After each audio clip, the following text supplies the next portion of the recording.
جیسے برسوں سے جو جھام دل میں چھپائے تھے آج وہ پھٹنے والے ہوں۔ میری آواز بھیگی ہوئی تھی۔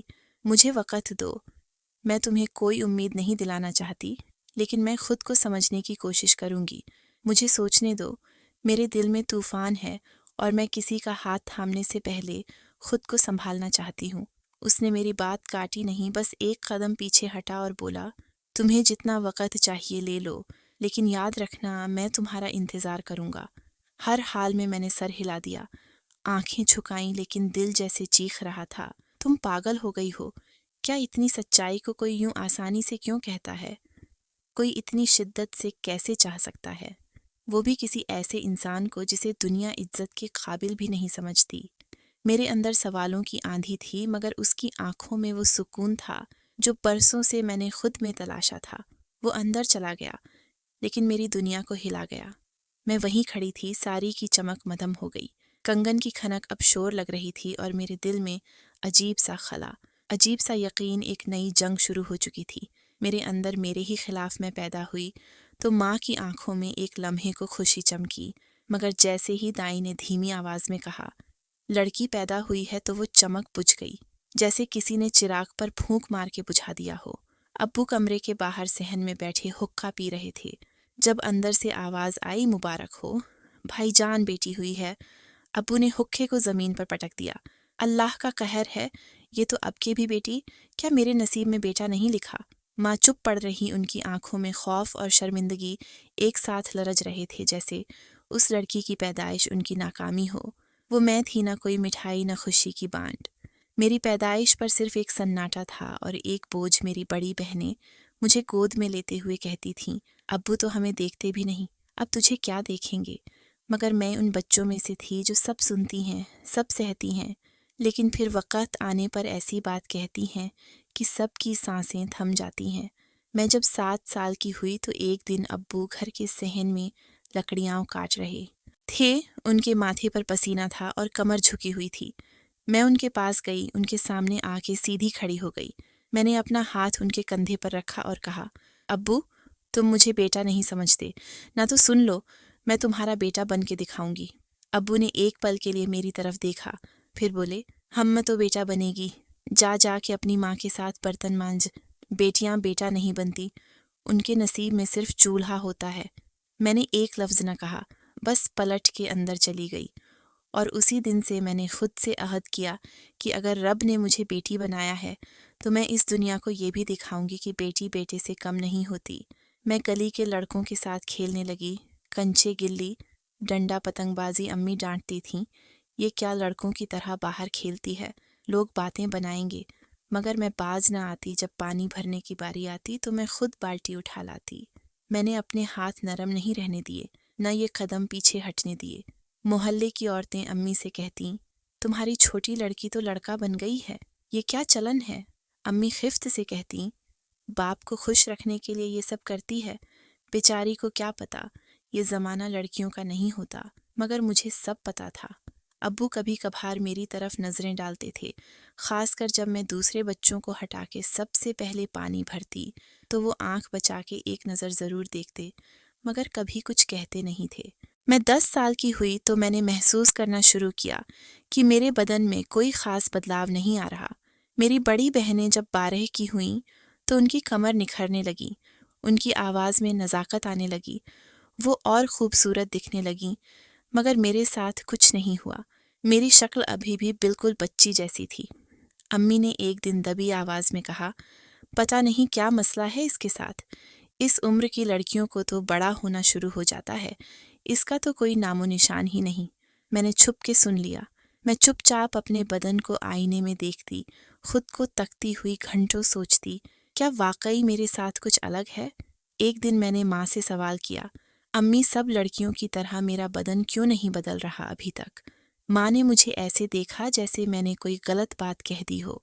چھپ کر یہ زبان کسی اور کے سامنے نہ کھولنا، شرم نہیں آتی، یہ باتیں لڑکیاں نہیں کرتیں، یہ گندی باتیں ہیں۔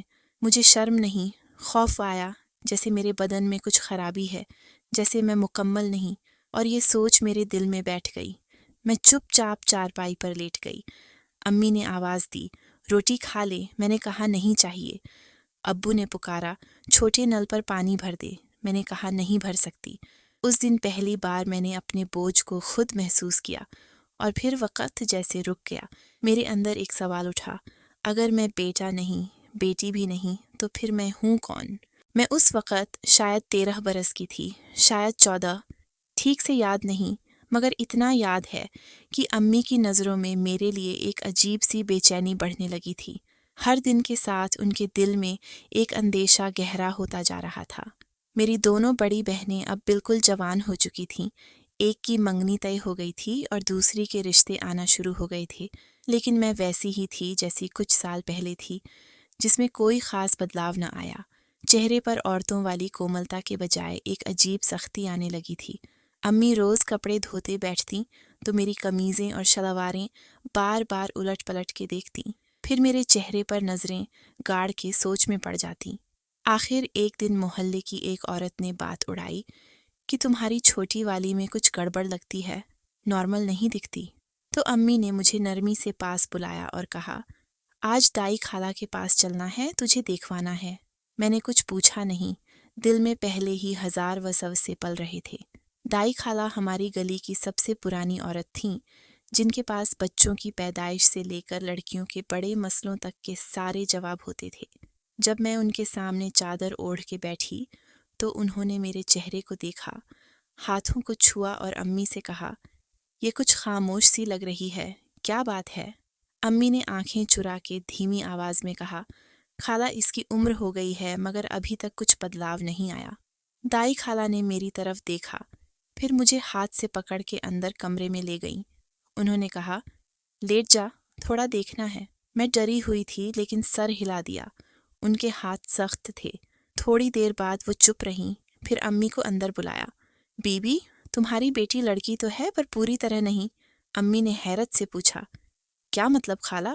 دائی خالہ نے سختی سے کہا، یہ خواجہ سرا ہے، نہ اس کے اندر وہ نظام ہے جو عورتوں کا ہوتا ہے، نہ یہ مکمل مرد ہے۔ اللہ کی بنائی مخلوق ہے مگر درمیان میں ہے۔ امی کا منہ کھلا کا کھلا رہ گیا۔ انہوں نے مجھے ایسے دیکھا جیسے ابھی ابھی ان کا سب کچھ چھن گیا ہو، جیسے میں کوئی بوجھ نہیں بلکہ گناہ بن گئی ہوں۔ دائی خالہ نے کہا، ایسے بچے سماج میں جگہ نہیں پاتے۔ تم سمجھدار ہو، فیصلہ کرو، بڑا ہو کر بدنامی کا سبب بنے گا، ابھی سے سوچ لو۔ گھر آ کر امی نے وہ بات ابو کو بتائی۔ اس رات کا منظر آج بھی میری آنکھوں میں قید ہے۔ ابو نے غصے سے چارپائی کی پٹی پر زور سے ہاتھ مارا۔ میں نے کہا تھا یہ کچھ الگ ہے، اس کی حرکتیں، اس کا رنگ ڈھنگ، سب کچھ ہمیں پہلے ہی سمجھ جانا چاہیے تھا۔ امی بولیں، پر ہم نے سوچا وقت کے ساتھ ٹھیک ہو جائے گا۔ دائی نے تو اب پکی بات کہہ دی ہے۔ ابو نے کہا، میری عزت خطرے میں ہے، کل کو لوگ کہیں گے میرے گھر میں خواجہ سرا پل رہا تھا اور ہم اسے بیٹی سمجھ رہے تھے۔ لوگ ہنسیں گے، تھو تھو کریں گے مجھ پر۔ میں یہ برداشت نہیں کر سکتا۔ اس رات جب سب سوئے میں جاگ رہی تھی۔ میں بالکل سن ہو چکی تھی کیونکہ امی نے نظریں چراتے ہوئے میرے کپڑے باندھے تھے۔ میں کچھ بولنا چاہتی تھی لیکن جیسے زبان بند ہو چکی تھی۔ آدھی رات کے وقت جب آسمان پر چاند بھی ادھورا تھا، ابو نے مجھے آہستہ سے جھنجھوڑا، اٹھ، چل، باہر نکلنا ہے۔ میں نے پوچھا، کہاں؟ مگر جواب نہ آیا۔ امی نے میرے ہاتھ میں ایک کپڑے کا تھیلا تھما گئیں جس میں چند جوڑے اور پرانا کمبل تھا۔ میں نے کچھ نہ کہا، صرف ان کی نظروں کو دیکھا جہاں محبت نہیں صرف بوجھ تھا۔ ہم اندھیرے راستے سے گلی کے نکڑ تک گئے اور وہاں ایک ٹانگا کھڑا تھا۔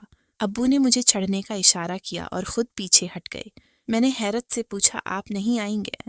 ابو نے نگاہ چرائی اور بس اتنا کہا کہ اب تم ہماری کچھ نہیں، تمہارا راستہ الگ ہے اور ہمارا الگ۔ میری زبان سے ایک لفظ نہ نکلا، میں صرف ٹانگے پر بیٹھ گئی۔ ٹانگا اندھیرے میں گم ہوتا چلا گیا، جس نے مجھے پیدا ہوتے ہی اپنی عزت پر داغ سمجھا، میرے وجود کو کبھی مکمل قبول نہیں کیا۔ دل میں درد کا ایسا ہجوم تھا کہ سانس لینا بھی بوجھ لگنے لگا۔ میں نہیں روئی، شاید اسی لیے نہیں کہ آنکھوں میں آنسو نہیں تھے، بلکہ اس لیے کہ رونے کا حق چھن گیا تھا۔ جب کوئی ٹھکرا دے تو آنکھیں نہیں روح روتی ہیں، اور میری روح تب سے اب تک روتی رہی تھی۔ ٹانگا محلے سے دور ایک خستہ حال دروازے پر رکا، جہاں چند سائے دیوار کے ساتھ ٹیک لگائے کھڑے تھے۔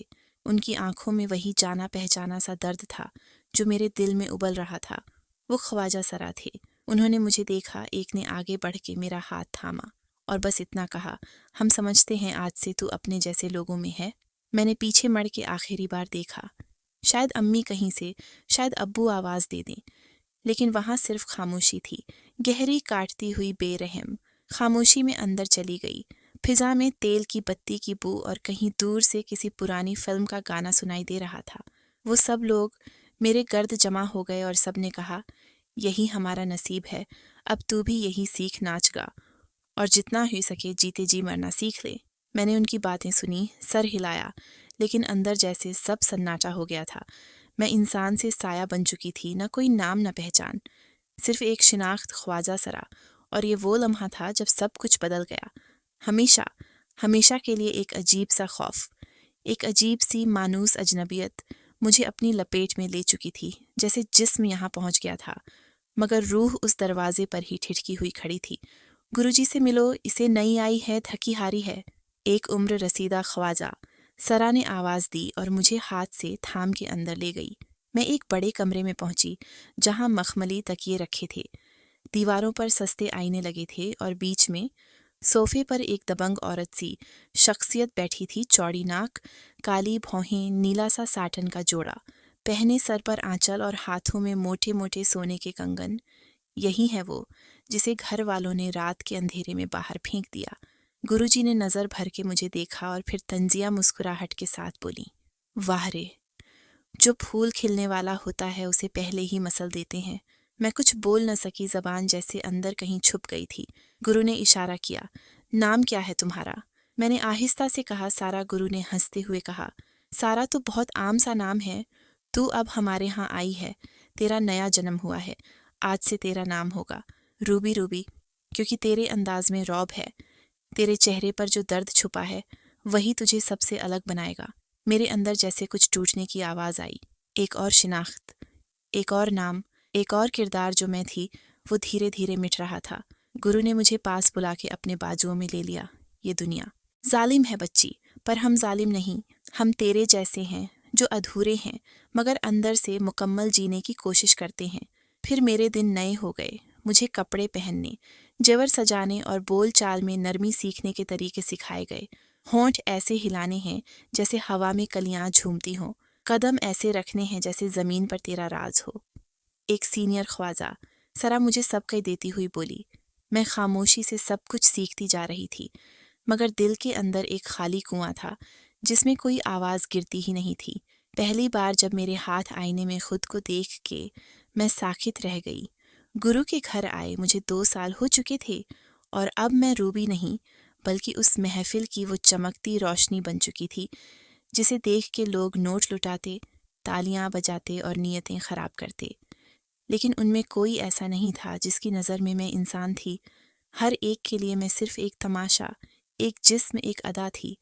لیکن جب میں شام کے وقت محفل سے واپس آتی، جیورات اتار کے کونے میں رکھتی، نقلی پلکیں صاف کرتی اور اپنا دوپٹہ گلے سے لپیٹ کے بیٹھتی، تب میرے اندر کی سارا جاگتی جو نہ روبی تھی نہ تماشا، وہ سارا جو کبھی اپنے باپ کی بیٹی بھی نہ بن سکی، نہ بیٹا، وہ سارا جس کا دل آج بھی اپنی ماں کے نرم ہاتھوں، بہنوں کے ہنستے چہروں اور اس ٹوٹے پھوٹے گھر کو یاد کرتا تھا جہاں کسی کو میرا ہونا پسند نہیں تھا مگر پھر بھی وہ میری جڑیں تھیں۔ میں ہر مہینے چپکے سے گرو کی نظروں سے بچ کے پیسے نکالتی، اپنی کمائی سے کچھ اپنی مرضی سے، اور انہیں ایک لفافے میں لپیٹ کے رکھتی جس پر صرف ایک پتہ لکھا ہوتا، محلہ صابری نلکے والی گلی، 3 گھر دائیں جانب۔ میں نے وہ پتہ کبھی نہیں بھولا، شاید اس لیے کہ ماں کو خط پہنچے، میرا دل مانتا تھا وہ کبھی نہ کبھی شاید میرے بھیجے ہوئے پیسوں کو ہاتھ لگاتے ہوئے تھوڑا سا روئیں گی۔ شاید بہنیں جب نئے کپڑے پہنیں تو سوچیں کہ یہ میری بہن نے بھیجے، شاید امی چھپ کے میری بھیجی ہوئی چادر کو اوڑھ کے نفل ادا کریں گی، اور شاید ابو جو ہمیشہ نظر چرایا کرتے تھے کسی کونے میں بیٹھ کے میرے بھیجے 1000 کے نوٹ کو بغیر پلک جھپکائے جذب میں رکھ لیں گے۔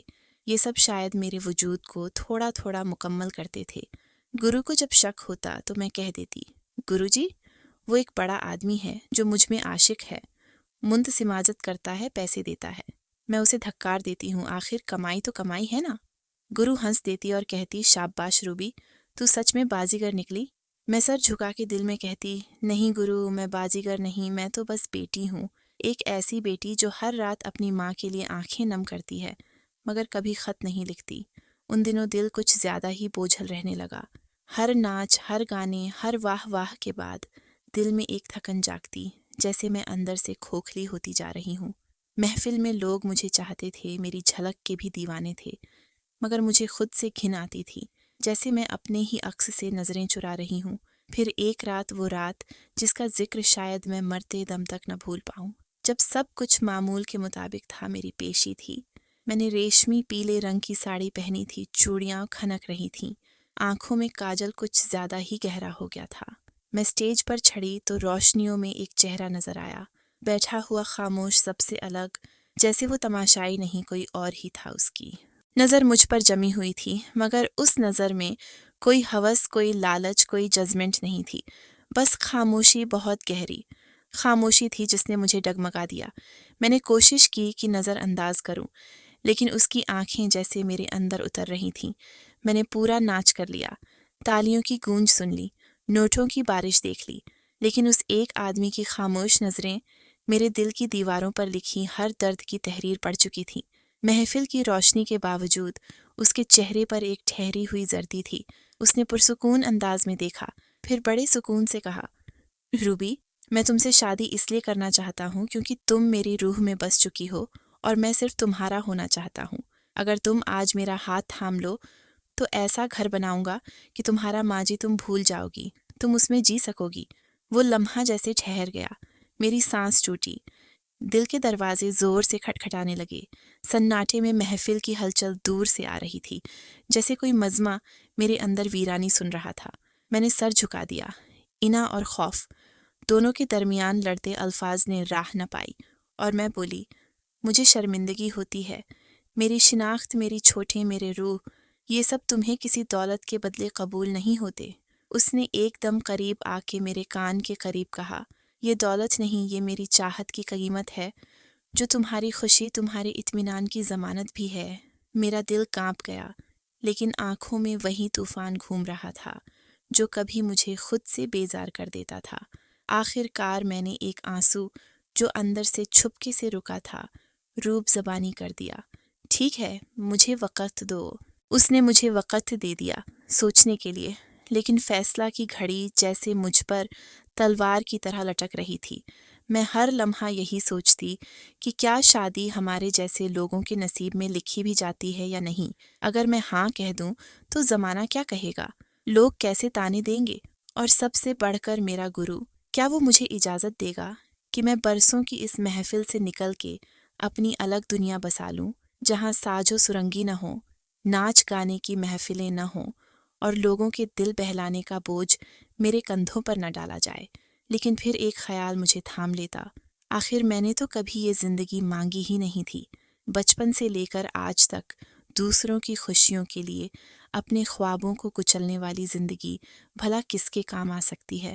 کیا مجھے حق نہیں کہ میں اپنی مرضی کے مطابق جینے کا فیصلہ کروں اور اپنی پہچان اس گلیمر اور دکھاوے سے الگ کر سکوں جس نے مجھے قید کر رکھا ہے؟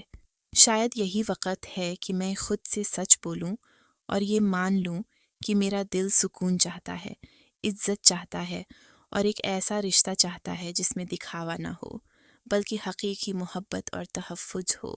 وہ رات میرے لیے قیامت کی رات تھی۔ میں نے کروٹیں بدلتے بدلتے جانے کتنی بار دل کو سمجھایا اور کتنی بار آنکھیں بند کر کے سکون ڈھونڈنے کی کوشش کی، مگر ہر خیال مجھے اسی سوال پر لا کھڑا کرتا کہ کیا میں ایک قدم اٹھانے کے قابل ہوں؟ کیا واقعی میں سب کو چھوڑ چھاڑ کے ایک نئی زندگی کی طرف بڑھ سکتی ہوں؟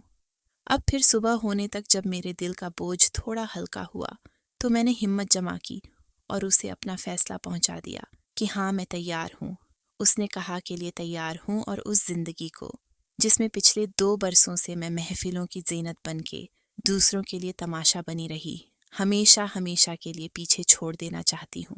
وہ زندگی جس نے مجھے ہر دن توڑا، ہر لمحہ میرا وجود مسخ کر دیا، آج میں نے فیصلہ کیا ہے کہ اسے الوداع کہہ دوں گی اور ایک نئے سفر کی طرف قدم بڑھاؤں گی جہاں شاید مجھے عزت، سکون اور اپنا مقام مل سکے۔ گرو کا سامنا کرنے کی اب بھی مجھ میں ہمت نہیں ہو رہی تھی، دل بار بار کانپ جاتا تھا کہ کیسے میں اس کے سامنے کھڑی ہو کے کہوں کہ میں نے فیصلہ کر لیا ہے کہ اب میں تمہیں چھوڑنے جا رہی ہوں۔ وہ گرو ہی تو تھی جس نے مجھے سہارا دیا تھا جب میرے اپنے ماں باپ نے میرا ہاتھ چھوڑ دیا تھا۔ جب ہر طرف سے دروازے بند ہو گئے تھے تو اسی نے مجھے اپنی دنیا میں جگہ دی تھی، مگر یہ حقیقت بھی تو تھی کہ اس نے مجھے اپنے فائدے کے لیے ہی سنبھالا تھا۔ اس نے میرے پردے کو کبھی محفوظ نہ رہنے دیا، میرے جسم کی تھکن کو کبھی سمجھا نہیں۔ ہر رات مجھے رنگ و رونق کی محفلوں میں جھونکتی تاکہ لوگ محظوظ ہوں اور وہ ڈھیروں پیسہ کما سکے جتنا اس نے مجھ پر لگایا تھا۔ شاید اس سے 10 گنا زیادہ مجھ سے وہ وصول بھی کر چکی تھی۔ میرا وجود اس کے لیے سرمایہ بن گیا تھا اور میری زندگی ایک بازار کی طرح بکھرتی رہی تھی، مگر اب دل چاہتا تھا کہ میں سب توڑ دوں۔ وہ زنجیریں جن سے اس نے مجھے باندھ رکھا تھا اور اپنے لیے ایک نئی آزادی کی سانس لوں۔ میں ابھی تک اپنے ہی دل کی کشمکش میں الجھی ہوئی تھی کہ اچانک دروازہ زور سے کھلا اور گلابو تیزی سے میرے کمرے میں داخل ہوئی۔ اس کی سانس پھولی ہوئی تھی اور آواز میں ایک عجیب سا جوش تھا۔ اس نے کہا، اے روبی، چل گرو تجھے بلا رہی ہے۔ میں چونک کر اس کی طرف دیکھنے لگی اور بے اختیار پوچھا، کیوں بلا رہی ہے گرو؟ تو وہ مسکرا کے طنزیہ لہجے میں بولی، ایک بڑا سیٹھ آیا ہے، وہ تجھ سے ملنا چاہتا ہے اور ساتھ میں ایک بہت بڑا سا بیگ بھی لایا ہے۔ لگتا ہے تو اس کے دل کو بہت بھا گئی ہے۔ مجھے تو لگتا ہے آج گرو تیری ناک ضرور اتروا دے گی۔ تو جو پچھلے 2 سال سے ٹال مٹول کر رہی ہے نا کہ صرف ناچ گانے تک ہی محدود رہے، تو اب وہ بہانہ نہیں چلے گا۔ آج کے بعد تو بھی ہماری طرح کسی کے بستر کی زینت بنے گی۔ گرو اتنے امیر آدمی کو کیسے چھوڑ سکتی ہے؟ سنتے ہی میری آنکھیں حیرت سے پھیل گئیں، دل جیسے دھڑکنا بھول گیا۔ میں نے کانپتی آواز میں کہا، گلابو کیا کہہ رہی ہے تو؟ واقعی گرو ایسا سوچ رہی ہے؟ میرا پورا وجود پسینے سے بھیگ گیا اور یوں لگا جیسے زمین میرے قدموں تلے سے کھسک رہی ہو۔ میں نے تو بس ناچ گانے کی ذلت جھیلی تھی، لیکن اب یہ سب کچھ میری برداشت سے باہر تھا اور میرا دل چیخ رہا تھا کہ مجھے سب سے پہلے نکلنا ہوگا، ورنہ میرا وجود ہمیشہ ہمیشہ کے لیے لٹ جائے گا۔ لرزتے قدموں کے ساتھ گلابوں کے پیچھے خود کو چھپاتی ہوئی ہال میں داخل ہوئی تو میرا دل زور زور سے دھڑک رہا تھا، جیسے کسی قیامت کا سامنا کرنے جا رہی ہوں۔ نگاہ اوپر اٹھی تو سامنے وہی شخص کھڑا تھا جسے دیکھ کے میری سانس تھم گئی۔ یہ وہی سیٹھ تھا جس کے بارے میں گلابو ابھی مجھے بتا رہی تھی کہ وہ میرا خریدار بن کے آیا ہے، لیکن حقیقت اس سے بالکل مختلف تھی۔ میری عزت نیلام کرنے نہیں بلکہ مجھے عزت بخشنے آیا تھا۔ کل رات اسی نے تو مجھے وہ پیشکش کی تھی جس نے میرے دل و دماغ کو ہلا کے رکھ دیا تھا۔ نکاح کی پیشکش، ایک ایسا سہارا جو شاید میں برسوں سے ڈھونڈ رہی تھی، اور اب وہی شخص سب کے سامنے کھڑا تھا، رعب دار مگر نرم مسکراہٹ لیے ہوئے۔ اس کی آنکھوں میں غرور نہیں بلکہ خلوص جھلک رہا تھا، اور آج مجھے معلوم ہوا کہ وہ کوئی عام امیر شخص نہیں بلکہ شہر کے نامور کاروباری سیٹھ شاہ نواز کا اکلوتا بیٹا عادل تھا۔ اس کی موجودگی نے پورے ماحول کا رنگ بدل دیا۔ میں حیرت اور خوف کے بیچ کھڑی سوچ رہی تھی، کیا واقعی میرا نصیب اتنا بدلنے والا ہے، یا یہ بھی محض ایک دھوکہ ہے؟ اس نے نرمی سے بھرے لہجے میں پیسوں کا بیگ میری طرف بڑھایا اور بولا، یہ لو روبی، میں اپنے وعدے کے مطابق وہ رقم لے آیا ہوں، پورے 1 کروڑ روپے۔ یہ سنتے ہی گرو کی آنکھوں میں ایک عجیب سی چمک ابھری۔ حیرت اور لالچ نے ایک ساتھ اس کے چہرے کو بدل دیا۔ وہ قریب قریب لپک کے آگے بڑھی اور بیگ تھامنے کو تھی کہ میں نے اچانک قدم پیچھے ہٹا لیے اور ہاتھ جوڑ کے صاف انکار کر دیا۔ میں نے کہا، نہیں گرو، آج تک کی کمائی سے میں نے تجھ سے کبھی 1 روپیہ نہیں مانگا، سوائے 2 وقت کی روٹی کے جو تو نے مجھے دی، اور اس کے بدلے میں میری جوانی کے ہر دن کو تو نے بیچا۔ یہ پیسے تیرے لیے نہیں ہیں، ان پر تیرا نہیں کسی اور کا حق ہے۔ اب پھر جیسے برسوں سے بند تقدیر کے دروازے اچانک کھل گئے ہوں، نکاح خوان کو بلانے کا بندوبست کیا گیا۔ محفل میں نہ کوئی شور تھا نہ دکھاوا، بس خاموش سا سکون بھرا تھا۔ میں نے زندگی میں پہلی بار اتنی ہلکی پھلکی تیاری کی تھی، نہ زیورات کی بھرمار نہ بھاری لباس، بس ایک سادہ سا جوڑا اور چہرے پر ہلکی سی مہندی۔ میں باہر آئی تو دل کی دھڑکنیں کانوں میں صاف سنائی دے رہی تھیں۔ سب کچھ جیسے خواب کی طرح لگ رہا تھا۔ عادل پرسکون اور پرعزم انداز میں میرے سامنے کھڑا تھا۔ نکاح خانے نے کلمہ پڑھایا، گواہ بنے، اور الفاظ میرے کانوں میں پڑتے ہی میرے وجود کو کمپی طاری ہو گئی۔ زبان جیسے رک گئی مگر دل نے ہاں کہنے کی ہمت دی، اور پھر وہ لمحہ آ گیا جب میرا نکاح ہو گیا میرا ماضی جیسے پل بھر میں پیچھے رہ گیا اور ایک نئی زندگی کے دروازے کھل گئے۔ وہ نکاح کسی شاہانہ تقریب کا حصہ نہیں تھا، لیکن اس سادگی میں جو سکون تھا وہ دنیا کی ہر رونق سے زیادہ قیمتی تھا۔ میں خود کو ایک ڈراونے خواب سے نکلتی محسوس کر رہی تھی۔ وہ کمرہ جسے عادل نے میرے لیے سجایا تھا میرے لیے صرف ایک سجا ہوا کمرہ نہیں بلکہ ایک مکمل احساس تھا، ایک ایسا احساس جو مجھے زندگی بھر کبھی نہیں ملا تھا۔ جب میں نے چاروں طرف دیکھا تو دل کو یقین نہیں آیا کہ یہ سب میرا ہے، میرا اپنا گھر جس کی میں واحد مالکن تھی، جہاں میرے فیصلے میری مرضی کے بغیر کوئی قدم نہیں اٹھے گا، جہاں کوئی مجھے زبردستی کسی محفل میں نہیں دھکیلے گا، جہاں میں اپنی عزت اور وقار کے ساتھ جی سکوں گی۔ اور سب سے بڑھ کر وہ شخص میرے ساتھ تھا جس نے مجھے تماشا نہیں بنایا بلکہ میرا مان بڑھایا۔ میری آنکھوں میں نمی اتر آئی، مگر وہ خوشی کی نمی تھی کیونکہ اس رات میں نے پہلی بار جانا کہ عورت کی اصل طاقت یہ ہے کہ کوئی اسے اپنا کہا کہ عزت دے، اور وہ عزت مجھے عادل نے بخشی۔ وہ رات اختتام پذیر ہوئی تو میرے ہاتھ میں ایک بڑا لفافہ تھا جس پر لکھا تھا، نام میرے باپ کا، یہ پیسے تمہارے لیے ہیں۔ لکھا ہوا تھا میں جس غربت، تنگ دستی اور مجبوری میں اس گھر سے نکلی تھی وہ میرے دل سے کبھی نہ نکل سکی۔ میں اپنی ماں، بہنوں اور باپ کو ایک اچھی زندگی دینا چاہتی تھی، اس لیے میں نے وہ رقم گرو کو نہیں بلکہ اپنے باپ کو بھیجی تھی۔ اور میری زندگی میں ایک ایسا شخص تھا جو مجھے بغیر کسی شرط، بغیر کسی نام، بغیر کسی شناخت کے چاہتا تھا۔ وہ میرے زخموں کو ہاتھ نہیں لگاتا تھا لیکن ان پر مرہم رکھتا تھا۔ وہ میرے گزرے لمحوں پر بات نہیں کرتا تھا مگر ہر آنے والے دن میں میرے لیے نئی مسکراہٹ تلاش کر لاتا۔ ہماری چھوٹی سی زندگی تھی، چھوٹے سے گھر میں بڑی سی خوشیاں، جیسے دو پرندے گھونسلہ بنائے کسی خوفناک جنگل کے درمیان رہ رہے ہوں۔ وہ ہر صبح اٹھ کے مجھ سے کہتا، سارا آج تم بہت اچھی لگ رہی ہو، بالکل ویسی جیسی میں نے خوابوں میں دیکھی تھی، اور میں ہنس کے اس کے بازو پر سر رکھ دیتی جیسے یہ سب میرا نہیں کسی فلم کی زندگی ہو۔ ہم کھڑکی کے پاس بیٹھ کے چائے پیتے، میں اسے اپنے بچپن کی آدھی ادھوری باتیں سناتی اور وہ ہر بار کہتا، کاش میں اس وقت تمہارے ساتھ ہوتا، تمہیں کبھی دکھ نہ دیتا، کسی گرو کے حوالے نہ ہونے دیتا، تمہیں وہ بچپن دیتا جس کی تم حقدار تھی۔ اور میں ہر بار کہتی، شاید وہی دکھ مجھے تم تک لایا۔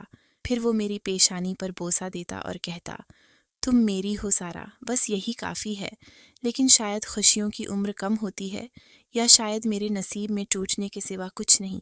کچھ دنوں سے میری طبیعت عجیب سی رہنے لگی تھی، اکثر سر بھاری رہتا، رات کو سوتے میں دل گھبراتا، صبح اٹھتے متلی سی ہونے لگتی۔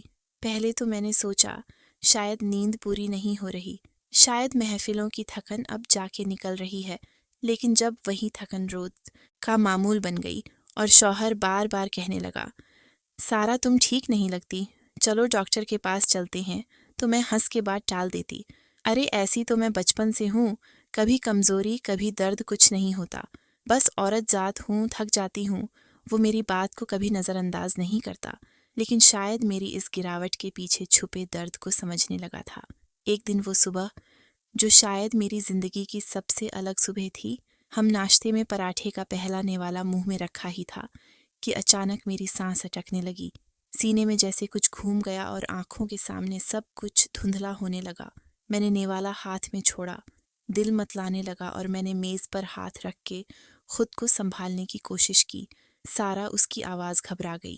کیا ہوا تمہیں، کیا ہو رہا ہے؟ میں نے کانپتے ہونٹوں سے کہا، مجھے چکر آ رہے ہیں، کچھ ٹھیک نہیں لگ رہا۔ اور پھر اس سے پہلے کہ میں پانی کا گلاس اٹھا پاتی، میرے جسم نے میرا ساتھ چھوڑ دیا۔ میرے ہاتھ سے پانی کا گلاس چھوٹا، زمین پر گرا اور میں اس کے سامنے بے ہوش ہو کے گر گئی۔ اس نے مجھے سنبھالا، چیختا رہا، سارا، سارا پلیز آنکھیں کھولو، میں تمہیں کچھ ہونے نہیں دوں گا۔ لیکن میں کچھ سن نہیں پا رہی تھی، جیسے ایک گہرے اندھیرے نے مجھے اپنی گرفت میں لے لیا ہو، اور میری آخری یاد اس کی چیختے ہوئے آواز لرز دے۔ ہاتھ اور میری دھڑکن کی ڈوبتی ہوئی گواہی تھی، ایک نئی صبح جس کا آغاز محبت کی چائے سے ہوا تھا، اب اچانک ایک نئے درد، ایک نئے سسپنس، ایک نئے سفر میں تبدیل ہو چکی تھی۔ کیا ہونے والا تھا یہ میں خود بھی نہیں جانتی تھی۔ میری ٹانگیں ہسپتال کے سرد فلور کو چھو رہی تھیں، جیسے خلا میں اترتے پل کا آخری لمحہ ہو۔ مجھے اتنی کمزوری کبھی محسوس نہیں ہوئی تھی۔ ڈاکٹر کمپاؤنڈنگ ایک سفید کوٹ والی خاتون جیسے میرے اندر چھپے راج پڑھنے کی کوشش کر رہی تھی۔ یہ کیا ہے؟ اس نے آہستہ سے کہا۔ اس کے پیچھے ٹیم کی چپ سنائی دی۔ چند اور ڈاکٹر آگے بڑھے۔ ایک الٹرا ساؤنڈ مشین رکھی تھی جو اس لمحے میری زندگی کا تماشا تھی۔ میں نے اس کی آنکھوں میں وہ حیرت دیکھی جو کسی مسئلے پر طویل صبر کے بعد ٹوٹ کے پھوٹ پڑے۔ یہ کیسے ممکن ہے؟ ایک ڈاکٹر نے سر پر ہاتھ رکھتے ہوئے کہا۔ میں نے کانوں کو چھپاتے ہوئے پوچھا، کیا ہوا ڈاکٹر؟ اس نے دھیرے سے یہ الفاظ ادا کیا، تم خواجہ سرا نہیں ہو، تمہارے اندر رحم موجود ہے۔ بچے دانی ایک زوردار سوال بن کے میرے ذہن میں گونجنے لگا۔ اگر رحم ہے تو کیا میں عام عورت ہوں؟ میرے اندر کے سارے جھوٹ اور حقیقت ایک ہی لمحے میں گم گئے۔ اس کے بعد ڈاکٹروں کی ٹیم نے جو تفصیلی رپورٹ ترتیب دی وہ میری زندگی کا نیا نقشہ بن گئی، ایک کاغذ جس سے میری حقیقت کا ہر ورقہ ٹپک رہا تھا۔ جب میں ڈاکٹروں کی رپورٹ پڑھ رہی تھی، میری آنکھوں کے سامنے وہ لوگ، تماشائیوں کی وہ محفل اور میری وہ چمک، سب ایک دھندلے عکس کی طرح گھوم رہے تھے۔ رپورٹ میں صاف لکھا تھا، پیریڈز نہ آنے کی وجہ کوئی بڑی چیز نہیں، صرف ایک جھلی کی بندش تھی۔ جسم میں رحم موجود ہے اور تناسلی نظام بھی ہے، بس ایک چھوٹی سی رکاوٹ تھی جو شادی کے بعد کچھ حد تک ہٹ گئی ہے اور کچھ آپریشن کے ذریعے ٹھیک ہو سکتی ہے۔ جب یہ بات عادل کو پتہ چلی تو اس نے کہا، ہم جہاں بھی جانا ہے جائیں گا، بس تم ٹھیک ہو جاؤ، اسی میں میری خوشی ہے۔ آپریشن کا ذکر جیسے امید کی کرن بن گیا، ایک چھوٹا سا آپریشن، جس کے بعد ڈاکٹر نے کہا کہ تم عام عورتوں جیسی حالت میں آ جاؤ گی، پیریڈز بھی آئیں گے، تمہارے اندر کا خلا بھی دور ہو جائے گا۔ اب پھر آپریشن کامیاب ہوا اور میری جسمانی حقیقت بدل کے وہ حالت بن گئی جو میں نے ہمیشہ خود کو محسوس کیا تھا۔ اب میں عام عورتوں جیسی جسمانی حالت میں تھی، وہ جو ماضی میں میری سب سے بڑی خواہش تھی۔ جب بھی آئینے میں خود کو دیکھتی تو وہی سوال دھیرے سے لبوں پر آتا جو برسوں میرے اندر بے آواز چیختا رہا، کیا میں مکمل ہوں؟ کیا میں وہ عورت ہوں جو ایک دن زندگی کو اپنے اندر پال سکے گی؟ اور جب آپریشن کے بعد پہلی بار جسم میں وہ تبدیلیاں آئیں جن سے میں ہمیشہ محروم رہی تھی، تو ایسا لگا جیسے اندر ایک صدیوں پرانا بند دروازہ کھل گیا۔ ایک دن میں گھر کے ایک کونے میں بیٹھی تھی، طبیعت بہت عجیب تھی، جیسے اندر کوئی آہستہ آہستہ سانسیں لے رہا ہو۔ پہلے تو میں نے سوچا یہ سب وہم ہو سکتا ہے یا وہی پرانی کمزوری جو اکثر میرے ساتھ کھیل کھیلتی تھی، لیکن دل نہ مانا۔ شوہر دفتر سے آ کے سیدھا میرے پاس آیا، میری پیشانی چھوئی اور کہا، سارا آج تم تھکی تھکی سی لگ رہی ہو، چلو چیک اپ کروا لیتے ہیں۔ میرا دل کچھ کہہ رہا ہے۔ میں نے ہلکا سا مسکرانے کی کوشش کی، لیکن شاید دل کی دھڑکن نے مجھے بے نقاب کر دیا۔ ہم ہسپتال پہنچے۔ میں خاموشی سے بیٹھی تھی، ہاتھ پسینے سے بھیگے ہوئے تھے، دل میں عجیب سی امید اور خوف کی ملی جلی کیفیت تھی۔ ڈاکٹر نے چند بنیادی ٹیسٹ کروائے اور جب وہ واپس آئی تو اس کی آنکھوں میں وہ چمک تھی جو کئی بار فلموں میں دیکھی مگر خود پر کبھی یقین نہ آیا۔ اس نے میری طرف دیکھا اور دھیرے سے کہا، مبارک ہو، آپ حاملہ ہیں۔ میری آنکھیں کسی انجانے منظر کی طرح کھل گئیں اور دل کی دھڑکن جیسے ایک پل کو رک کے پھر زور سے چلنے لگی، جیسے زندگی نے میرے اندر نیا ساز چھیڑ دیا ہو۔ میرے شوہر نے ایک لمحے کو میری طرف دیکھا اور پھر جھک کے میرے ہاتھ چوم لیے۔ سارا سارا میری سارا، تو ماں بننے والی ہے، تو مجھے زندگی کا سب سے قیمتی تحفہ دینے والی ہے۔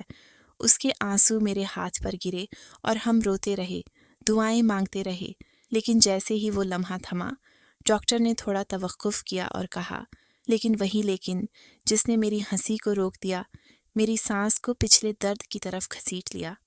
یہ عام حمل نہیں، آپ کی جسمانی سخت اب بہتر ضرور ہو چکی ہے، لیکن اندرونی نظام اتنے سال غیر فعال رہا، اس لیے یہ حمل خطرناک بھی ہو سکتا ہے، ہمیں بہت احتیاط کرنی ہوگی۔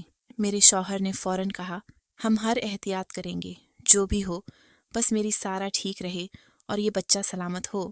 میں نے آنکھیں بند کیں اور اندر سے دعا کی طرح ایک صدا نکلی، یا رب، تو نے مجھے جو عطا کیا ہے اس کا محافظ بھی تو ہی بن جا۔ میں نے فون ہاتھ میں تھاما اور دل زور زور سے دھڑکنے لگا۔ ماں کا نمبر دبایا اور سنجیدہ لہجے میں کہا، امی، مجھے آپ سے ایک بات کرنی ہے، شاید آپ کے لیے آسان نہ ہو، لیکن مجھے آپ کو اپنی خوشخبری دینی ہے۔ فون کی دوسری طرف کچھ دیر خاموشی رہی، پھر ماں کی آواز آئی، بیٹا بتاؤ کیا بات ہے؟ میں نے ہچکچاتے ہوئے کہا، میں حاملہ ہوں۔ جی ہاں، آپ کی نونہال آنے والی ہے۔ میرا دل جیسے باہر نکلنے لگا۔ فون کی دوسری طرف سے غصے کی لہریں ٹکرانے لگیں۔ یہ کیسے ہو سکتا ہے؟ تم نے ہمیں کبھی نہیں بتایا کہ تم نے کیا کیا ہے، تمہارا کیا خیال ہے؟ باپ کی آواز بھی فون میں گونجنے لگی، ہمیں شرمندگی ہوئی ہے، تم نے خاندان کا نام داغدار کیا۔ میرا دل ٹوٹنے لگا مگر میں نے اپنی آواز مضبوط رکھی۔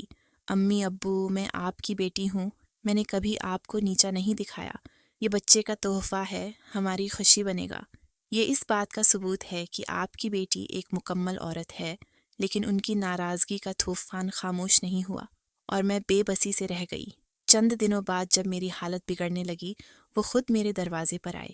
ماں کے آنسو، باپ کی شرمندگی، بہنوں کی شرمساری اور میرے دل کی دھڑکنوں میں ایک نئی روشنی آئی۔ ماں نے مجھے گلے لگاتے ہوئے کہا، ہم نے غلطی کی بیٹا، ہمیں معاف کر دو، تم ہمارے دل کی وہ روشنی ہو جو ہم نے کبھی پہچانی نہیں۔ آنسو بہتے رہے اور وہ لمحہ میری زندگی کی سب سے بڑی فتح بنا۔ 9 ماہ کا سفر میرے لیے ایک ایسا سمندر تھا جہاں خوشی اور خوف کی لہریں ایک ساتھ آتی رہیں۔ ہر صبح جب میں آنکھ کھولتی، دل میں ایک عجیب سی گرمی محسوس ہوتی، جیسے اندر کوئی نیا جذبہ جاگ رہا ہو۔ تو عادل کے ساتھ اپنی ڈائری کھولتی اور اپنی ہر چھوٹی بڑی کیفیت کو الفاظ میں قید کرتی، کبھی اپنے بڑھتے ہوئے پیٹ کے نرم لمس کی خوشبو، کبھی اس ننھے وجود کی پہلی حرکت کی حیرت، اور کبھی دل کی دھڑکن میں چھپی امیدوں کو۔ دن گزرتے گئے تو یہ احساس مزید گہرا ہوتا گیا کہ میں اب صرف اپنی نہیں بلکہ 2 جانوں کی حفاظت کر رہی ہوں۔ شوہر کا خیال، اس کی محبت اور اس کے چہرے پر وہ چمک جو ہر دن میرے لیے ایک نئی دعا لے کر آتی تھی، میرے حوصلے کو بڑھاتے۔ لیکن جیسے جیسے آخری مہینہ قریب آیا، ڈاکٹروں نے بتایا کہ تکلیفیں ہو سکتی ہیں، اور اس سے پہلے کبھی نہ جانے والی ایک دباؤ کی کیفیت نے مجھے گھیر لیا۔ میرے دل کی دھڑکن راتوں کی نیندیں اڑا دیں اور ہر پل ایک سسپنس بن گیا کہ کیا یہ سفر اپنی منزل تک پہنچے گا۔ ڈائری میں لکھا، آج دل بے چین ہے، لیکن میری محبت اور میں دونوں زندگی کی اس جنگ میں ساتھ ہیں، ہر درد میں ایک امید، ہر خوف میں ایک دعا۔ اس 9 ماہ کے سفر نے مجھے سکھایا کہ ماں بننا صرف جسمانی تبدیلی نہیں بلکہ روح کی سب سے بڑی قربانی اور حوصلے کا نام ہے، اور میں اس نئے سفر کی ہر کٹھنائی کو گلے لگا کے اپنی زندگی کے سب سے حسین باپ کی طرف بڑھ رہی ہوں۔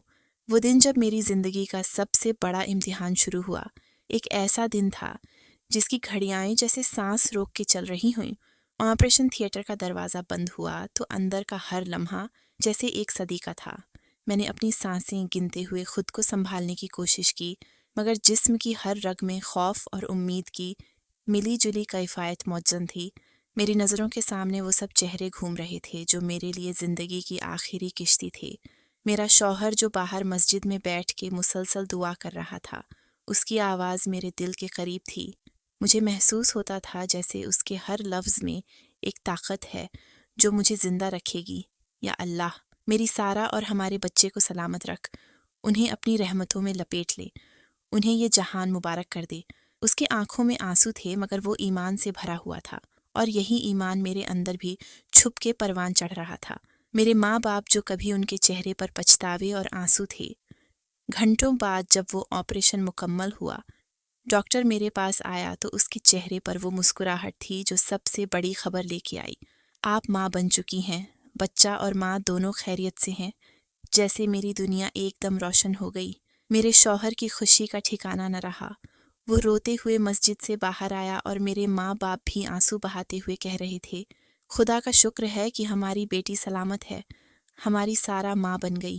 وہ لمحہ میری زندگی کا سب سے حسین اور یادگار لمحہ تھا، جہاں موت اور زندگی کے درمیان کی تمام دیواریں گر چکی تھیں اور میں نئی زندگی کی راہ پر قدم رکھ چکی تھی۔ جب میں نے اپنے ننھے بیٹے کو پہلی بار گود میں لیا تو دل ایسے دھڑک رہا تھا جیسے ہزاروں طوفان ایک ساتھ خاموش ہو گئے ہوں۔ اس کے چھوٹے چھوٹے ہونٹوں کو چومتے ہوئے میں نے اسے اپنے سینے سے لگایا اور اپنے دل کی سب باتیں اس سے بانٹنے لگی۔ میں نے آہستہ سے کہا، میں خواجہ سرا نہیں، میں ایک عورت ہوں۔ یہ الفاظ میرے لیے صرف ایک حقیقت نہیں بلکہ میری پوری زندگی کی تعبیر تھی۔ وہ لمحات میرے لیے ایک نیا جنم تھے، ایک نئی پہچان جو میں نے خود اپنے ہاتھوں سے بنائی تھی۔